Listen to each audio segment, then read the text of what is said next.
Mi nombre es Ernesto Gallá, nací el 20 de mayo de 1974, soy hijo de Gustavo Adolfo Gallá y Estela María Moya. Y bueno, esta es la historia un poco de mí y de mi familia.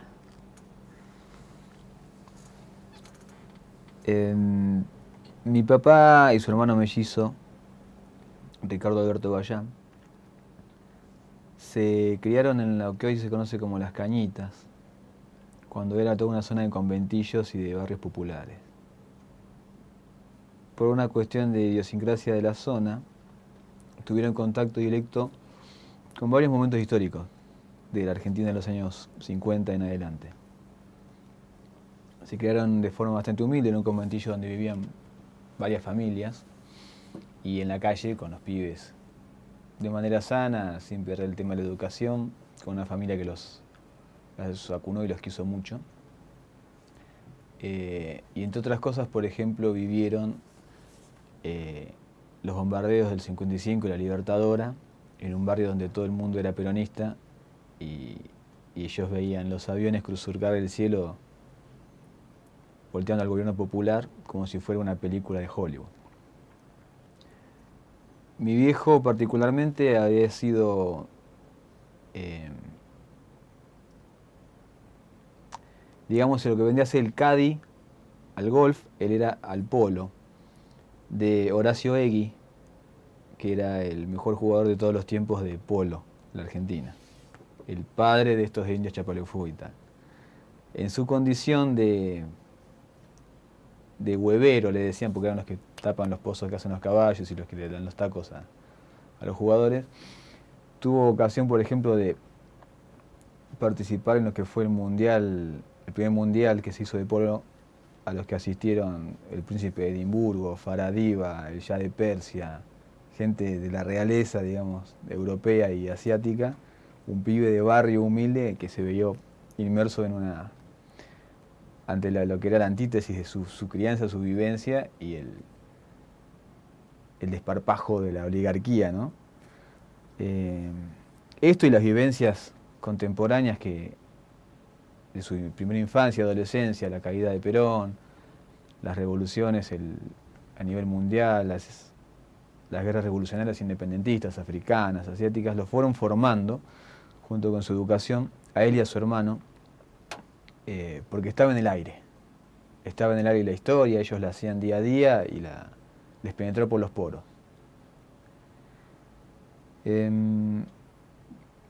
Como antecedentes son válidos de aclarar porque los pone un poco en contexto de quiénes eran estos pibes, de dónde partieron. Puntualmente, mi papá y mi mamá se conocen por cuestiones familiares, eran primos hermanos entre sí. Nunca habían tenido contacto entre ellos, solo de epistolar, y en determinada época de la adultez se encuentran y, bueno, coinciden y nace el amor y nazco yo. Durante el periodo previo a su relación, a su casamiento, a mi nacimiento y demás, mi papá y su hermano ya tenían una militancia primero estudiantil y después, a partir del 70 en adelante, en lo que se conoció como el PRT, el Partido Revolucionario de los Trabajadores, al cual posteriormente también se suma mi mamá. Un punto bastante particular de esta situación fue que el hermano mellizo de mi viejo, Ricardo Alberto Gallá, tuvo una especie de, no sé, audacia suprema, digamos, con respecto al resto, en este sentido. Mi abuelo paterno, o sea, el padre de mi viejo, era policía federal. Pero no tal cual lo conocemos hoy, sino un chabón campechano que había basado su estructura familiar y la manutención de su familia. Era un pibe que había nacido en el campo, que se había criado cultivando tomates y había venido a Buenos Aires casi analfabeto. Es reclutado en lo que fue previo a la Segunda Guerra Mundial, un acuartelamiento que hubo en su clase para lo que se suponía que Argentina iba a entrar en guerra con el Eje, y tiene un acuartelamiento de 4 años ellos. Ese contacto con el Estado militar, digamos, le da a él una sensación de pertenencia distinta a la que venía teniendo. Cuando finaliza el acuartelamiento y finalmente Argentina no entra en guerra, él es desafectado, porque era simplemente un recluta, y se encuentra con una familia que mantener y sin más que sus conocimientos del campo. Pero ya se encontraba con una familia formándose y no le alcanzaban las necesidades que él tenía. Entonces buscó, pero por una cuestión de edad no le daba para entrar como milico. Y se ve que tampoco por piel. Entonces la federal andaba buscando gente y él entró en el escalafón que él consideraba más interesante, que era comunicaciones. Como oficial de comunicaciones de la policía, él vivió también lo que fue la historia en este sentido. Durante los bombardeos del 55 de la Libertadora, él transmitía las alertas desde el Departamento Central de Policía, avisando se iban comunicando mutuamente las distintas regionales, avisando que los aviones venían desde Punta Indio y desde Uruguay a bombardear la plaza. Él se la pasó radiando, informando a su comando que era inminente la llegada, que había que evacuar y demás. En ese momento tremendo, él vive la muerte de un compañero, porque el Departamento Central de Policía fue ametrallado como objetivo militar por la Libertadora.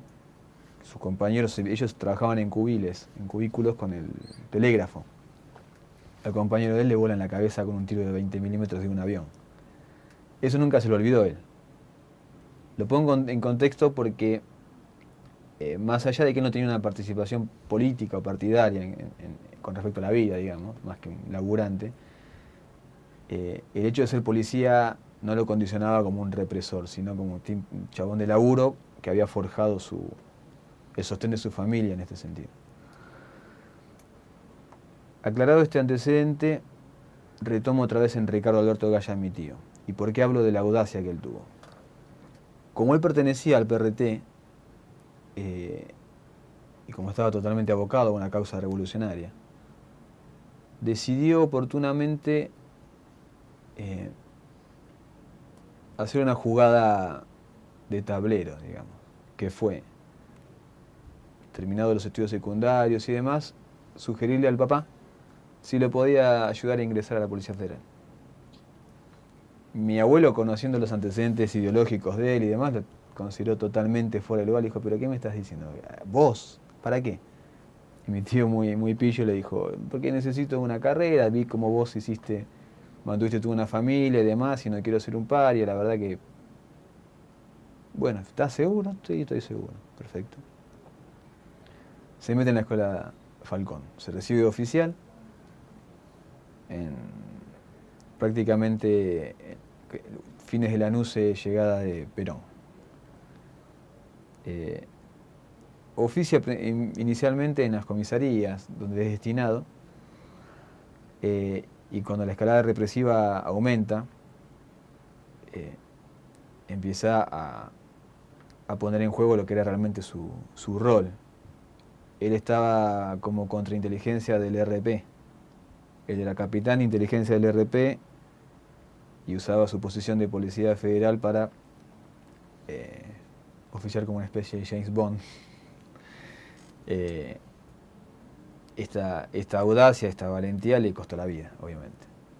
En julio del 76, ya había recibido el golpe, estaba la dictadura, él estaba destinado, ya no en comisaría, sino él había pedido el pase a la Boca del Lobo, digamos, que era lo que la ESMA era para la Armada, este lugar era para la Policía Federal, que era el Departamento de Superintendencia de Seguridad Federal, conocido como Coordinación Federal. Era el centro clandestino de detención, de tortura y represión más fuerte que tenía la policía, y desde donde se derivaba toda la gente de inteligencia, los peces gordos, digamos, que los milicos consideraban enemigos VIP, por llamarlo así. Este lugar fue un objetivo militar de Montoneros, el mes de julio, en donde, no tengo claro yo si fue una operación conjunta entre las dos, entre el PRT y Montoneros, hasta donde yo sé, la información que tengo fue Montonero solo. Él estaba de consigna ese día, cuando explota la bomba en el comedor de Coordinación Federal.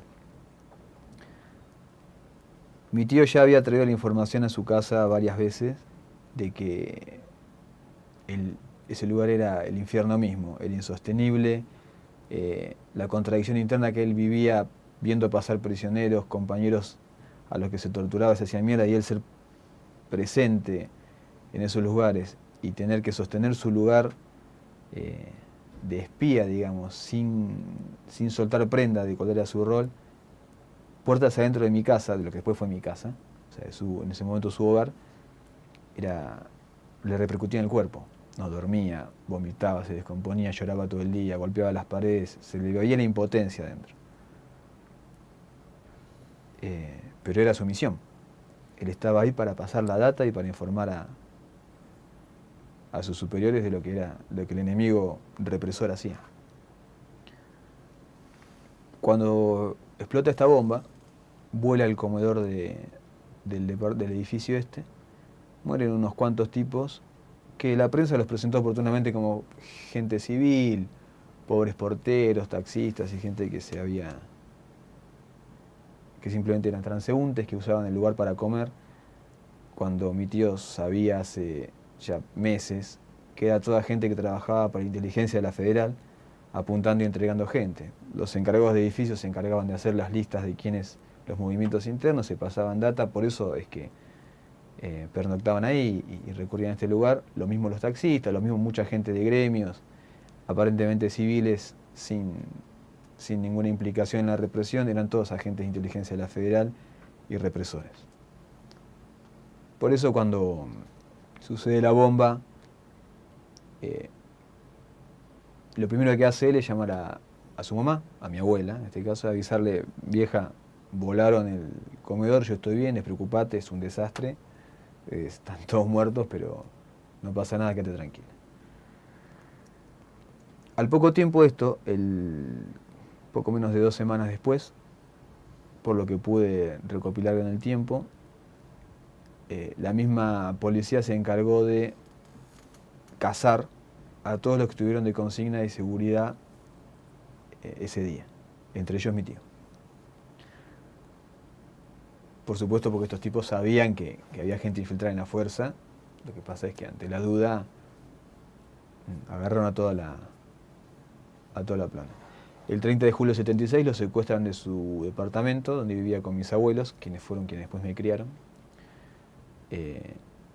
No de una forma violenta, sino simplemente se presenta los que hasta ese momento eran, en teoría, compañeros de él. Él no se resiste. Estaba mi abuela en la zona, no tenía sentido. Lo madrugan, digamos, y se entrega y los acompaña. Mi abuela se asoma por el balcón pidiendo explicaciones, mi tío le dice: vieja, quédate tranquila, después nos comunicamos, vos no hagas nada. Él ya sabía dónde iba. Mi abuela se asoma al balcón y ve partir 4 o 5 autos de civil y ve cómo lo empujan adentro y nunca más se lo vio. Por esta cuestión particular de la pertenencia de mi tío a la fuerza, la información y la metodología de secuestro y desaparición de personas, tortura y posterior fraguar enfrentamientos que no existían, o el destino final de los traslados, todo esto se lo conocía ya dentro de la familia cuál era el destino. Lo que lo pone a mi viejo, a él y a los demás en un lugar, a mi criterio, ¿no?, de más coraje todavía. Porque a sabiendas de cuál era el destino de quedarse, de no rajar, los tipos se plantaron igual. Porque sentían que su lugar en la historia y en el mundo era este. Sabían cuál podía ser su destino y sin embargo enfrentaron su decisión con coraje y con entrega.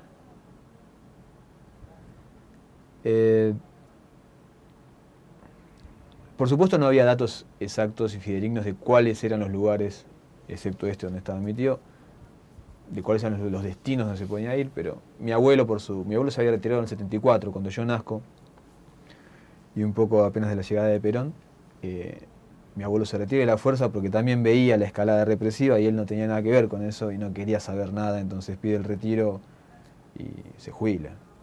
¿Y tu mamá?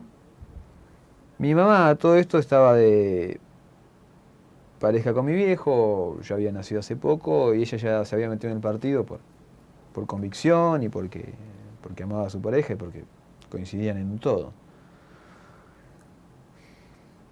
Paralelamente a esto, de la forma en que se organizaba el partido, a través de células y lo estanco de la situación de ellos, eh, mi familia, no el hermano de mi viejo, pero sí el resto, desconocía la existencia de la pareja de mi tío, mi tía Ana María del Carmen Pérez, que estaba embarazada de mi tío cuando fue el secuestro. Se presenta preguntando por mi tío con su nombre de guerra en la casa de mi abuela, desesperada, había perdido contacto con todo el resto de la célula que habían sucesivamente caído. Y mi abuela se desayuna con la historia de que tenía una nuera y que estaba embarazada. Mi vieja y mi viejo tienen contacto con ella. Según pude reconstruir después, hubo varias citas en las que más o menos se ponían al día y no se dejaron. No se dejaron sueltos, sino que la tomaron como parte del grupo.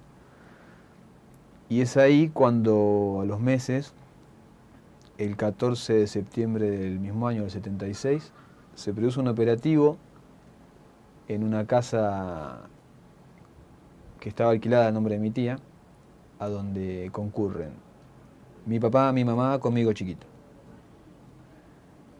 En esa casa estaba mi tía también. De alguna forma estaba envenenada la cita y fue una ratonera. Ese lugar tenía dos cercos. Un cerco interno que estaba al mando de la patota de Orletti y Fuerzas Conjuntas del Ejército, y un cerco externo que correspondía a la Comisaría 34, que era la de la zona, que es la que liberó la zona, hizo un apagón y preparó la ratonera. En este operativo,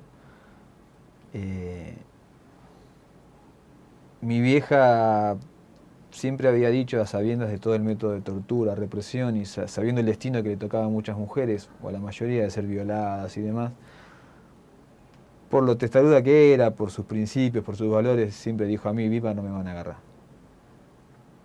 Y cumplió. Los agitó de tal forma y los enfrentó de tal forma que finalmente logró que la maten en el enfrentamiento. Seguramente ella no lo hubiera querido, porque ella me amaba y amaba a su familia y era la vida por sobre todas las cosas, pero prefirió entregar su vida por la causa que ser carne de estos buitres. Así fue. Ese día mi vieja cae en el enfrentamiento y la patota hiere a mi viejo, grave, irrumpe en el departamento y se lleva a todos los que estábamos ahí, dejando a mi mamá muerta porque no le servía, obviamente. Posteriormente pudimos reconstruir que ellos estuvieron en cautiverio en lo que se conoce como Automotores Orletti, un centro clandestino perteneciente a las Fuerzas Conjuntas. Era un poco del Ejército, un poco de la CIDE, y fue como el eje fundamental de lo que se conoció como el Operativo Cóndor en Argentina, a donde iban desaparecidos de carácter especial, digamos. Toda la gente que era de inteligencia de las agrupaciones, la gente que estaba en la embajada cubana, hermanos de países limítrofes como chilenos, uruguayos, paraguayos, bolivianos, peruanos, gente de Latinoamérica pasó por ahí. Fue como el gran centro al que después, hasta que en un momento salta a la luz y lo tienen que cerrar por una posterior fuga que hubo. Bueno, estuvieron ahí un infierno desde el día de su secuestro hasta lo que después pudimos reconstruir por antropología forense, que fue el asesinato de todo el grupo, en fecha aproximada 9 a 10 de octubre del mismo año. También por testimonios en el juicio correspondiente a esta causa pudimos recabar que los dos hermanos mellizos, o sea, mi viejo Gustavo y mi tío Ricardo, compartieron cautiverio. Entre otras cosas también pudieron dar la lucha desde adentro de su propio cautiverio, por los testimonios que pude recoger. Tuvieron gestos nobles y heroicos hasta el final. Había, por ejemplo, para citar un caso puntual, unos amigos del barrio, de la adolescencia de ellos, que de alguna forma los milicos dieron con estos pibes. Como le decían en la jerga, eran perejiles. Dos pibes de la época sin compromiso político, sin militancia, más allá de poder comulgar ideológicamente con algo, pero sin pertenencia orgánica a ninguna agrupación. Y uno de ellos atestigua que después de una sesión de tortura, cuando lo carean con mi tío Ricardo, le preguntan quién era él, si lo conocía, y mi tío le dice, no, este es un gil. Nunca se lo pudo olvidar, esa frase de mi tío, que en principio por ahí ninguneándolo le salvó la vida. ¿Y tu tía? Mi tía estuvo también en cautiverio con los mellizos, con un montón más de compañeros. Lo que es por ahí doloroso y triste de haberse enterado, pero a la vez lo pone en contexto y da más orgullo, es que mi tío, Ricardo, estaba aislado del grupo general, digamos. Se habían tomado con él una hazaña mayor, si esto es posible, en las condiciones de cautiverio y tortura, una hazaña mayor por su condición de, a los ojos de los milicos, traidor. Por eso su cautiverio fue mayor, por eso la hazaña con él fue más cruel, al punto que esto que nosotros conocemos como apropiación de niños, de bebés, el mantener una embarazada a término para luego ejecutarla y quedarse con el bebé como premio para alguna familia cristiana y occidental, como ellos querían. En el caso de mi prima no sucedió. Mi tía estaba embarazada a término al momento de su ejecución. Y según podemos deducir también, el asesinato de mi prima en el canal de parto fue parte del castigo que le hicieron pagar a mi tío antes de su fusilamiento. Dejarle en claro que por lo que él había hecho ni siquiera iba a tener descendencia. Esa fue la historia dolorosa que pudimos recabar por la información de hasta dónde llegó el cinismo, la salvajada y la crueldad de estos tipos. Contra pibes que se habían jugado lo único, lo más preciado que uno tiene, que es la vida, en pos de un mundo mejor, una sociedad más justa y una humanidad que ellos pretendían para un hombre nuevo. Contame de vos. Lo que sucedió después ya pertenece a mi propia historia. La noche del operativo, yo tenía 2 años y a mí me dejan en el domicilio que después me crié, en Caballito, que era la casa de mis abuelos paternos. El mismo grupo de tareas que lo secuestró me dejó ahí en manos de mi abuela, diciéndole, no pregunte nada, señora, este es su nieto, adiós. Por supuesto, a mi abuela le cerró toda la historia en ese momento y se hizo cargo de mí. Mis abuelos me criaron, la verdad, con mucho amor, siempre con la verdad, nunca ocultándome nada. Y al principio, cuando uno es chiquito, para mí fue bastante sencillo la identificación, porque yo no tenía esos reparos que por ahí uno tiene en la adultez, que es, no sé, tener vergüenza de la historia, miedo y demás. Yo era hijo desaparecido, lo sabía, lo decía en la escuela. Mis compañeritos no me preguntaban, cuando me preguntaban dónde eran mis papás, no, vivo con mis abuelos y no me parecía algo extraño, era parte de mi identidad. Así sucedió la primaria, un nene más, feliz, poco tímido por ahí para la media, pero sin mayores problemas que eso. Por ahí sí, después me di cuenta un gesto que sucedió, que fue que mi abuela, por su formación religiosa y demás, me quiso meter en un colegio de curas. Y cuando yo me acuerdo de la entrevista que le hacen a mis abuelos preguntándole el cura del colegio San José de Calasanz, yo estaba sentadito en un asiento atrás y le preguntan, ¿y los papás de este niño dónde están? Le pregunta el cura directo. Mis abuelos no le ocultan la información. Le dicen la verdad y el cura parecía que había visto al mismísimo diablo. Dice, me parece que no hay vacantes. Bueno, por supuesto, de niño uno no se da cuenta de eso. Seguramente condicionó mi cuestión religiosa, o al menos mi feligresía, no sé si la fe.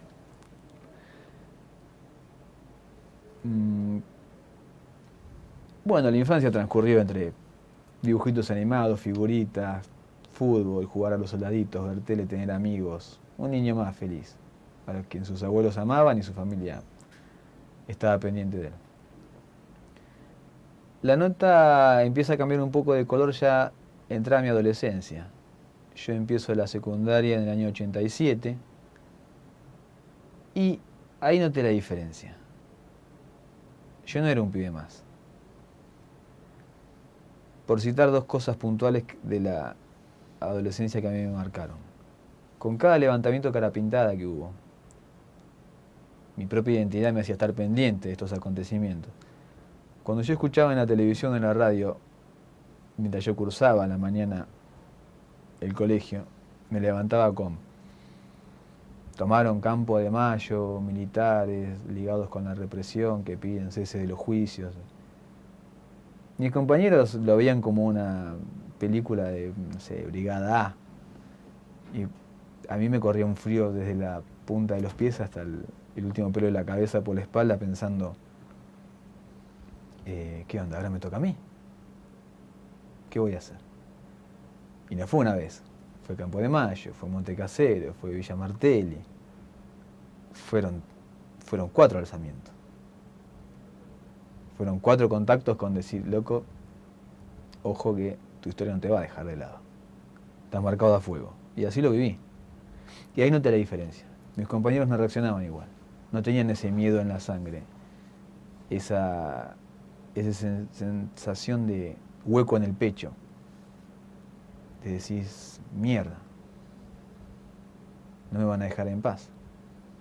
Como una cuestión personal, ¿no? Por supuesto que mi origen de la tragedia familiar y estas cosas me fueron condicionando y construyendo un poco mi identidad ideológica y mi relación con el mundo. Sumado obviamente a mi avidez por la justicia y las lecturas.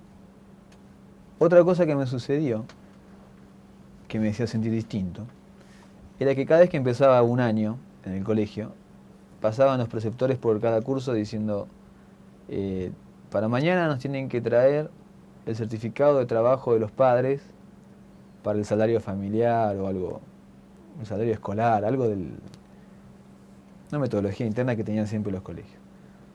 Claro, yo vivía con mis abuelos, no tenía papás que trabajaran. Mi abuelo era retirado de la policía, mi abuela era ama de casa y no tenía papá a quien recurrir. Y ahí me sentía distinto.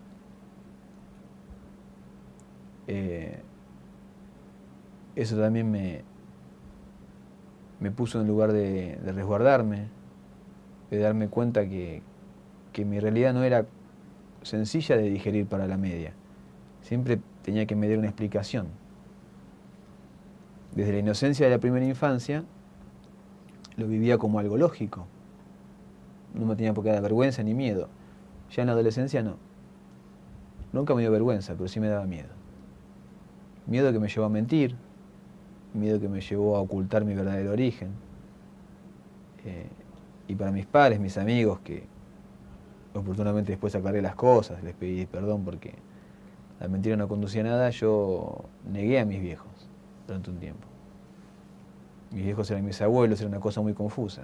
Mis amigos no conocían mi casa. Hoy lo puedo ver como como un momento duro de mi vida en el que del que me podría arrepentir, pero lo entiendo también como un reflejo de autodefensa, digamos, ante una realidad que me desbordaba. Posteriormente, terminé el secundario, estas situaciones que citaba de los alzamientos militares, gracias a como el pueblo argentino se plantó, se fueron depurando y se pudieron, gracias a la lucha de los organismos y a los que llevaron siempre las banderas de la justicia y la pelea por la verdad adelante, nos encontramos hoy, con menos impunidad y con otro compromiso. Fue un camino muy largo. Hoy no te diría que es sencillo, pero como se puede decir en la jerga, se juega de local. Hoy es más sencillo porque uno se siente más acompañado, siente que pibes que por ahí uno los duplica en edad, tienen una lectura de la historia y un compromiso en lo personal que tal vez los exceda, pero del cual se hacen carne. Levantan las banderas de los que ya no están, levantan la bandera de todos los que caminaron de la mano de nuestra hasta hoy, los exdetenidos, los sobrevivientes, los familiares, los que no van a volver, los que se fueron y nunca más volvieron, y los que volvieron.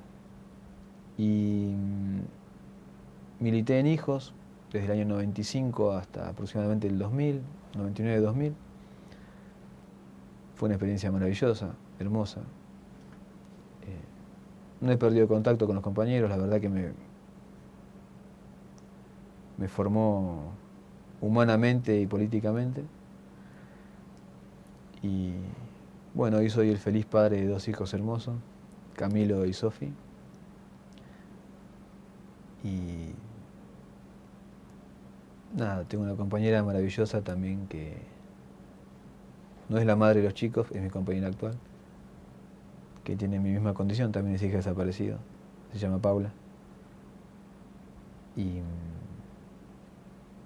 nada, esta es más o menos brevemente lo que es la historia de mi familia y mía desde los albores hasta hoy. Hay un dato fundamental en toda esta historia, que es una especie de cierre del círculo, que no se da en la mayoría de los casos. En ese sentido me siento, si cabe la palabra, afortunado. Después de muchos años, en el año 1989, el equipo argentino de antropología forense convoca a mi abuela, a mi tío y a mí a extracción de sangre para cerciorarse si unos restos que se habían encontrado oportunamente pertenecían a la familia. Finalmente, cuando se contrasta las pruebas con los restos, se trataba de 8 personas, entre ellas Gustavo Adolfo Gallá, mi viejo, Ricardo Alberto Gallá, mi tío, Ana María Pérez, mi tía, y Violeta Gallá Pérez, el bebé, mi primita. Fue un poco, también esto hay que decirlo, gracias al esfuerzo titánico y en solitario mucho tiempo que llevó adelante Juan Gelman, el poeta, buscando a su nieta, porque Marcelo, el papá de la nieta de Gelman, compartió cautiverio con mis viejos y es uno de los 8 cuerpos encontrados. Esa especie de personaje reconocido, digamos, del mundo del arte y la política, hizo un poco más sencillo la conexión directa con el caso, entonces también fue más sencillo haber encontrado los cuerpos. Así que a partir del año 90 el círculo se cerró, en tanto que, a diferencia de la mayoría de los familiares que no tienen dónde llevar una flor, en ese sentido soy un privilegiado. Yo tengo a mis muertos a mano como para llorarlos o homenajearlos donde quiera. a pesar de que para mí siguen en las estrellas y conmigo.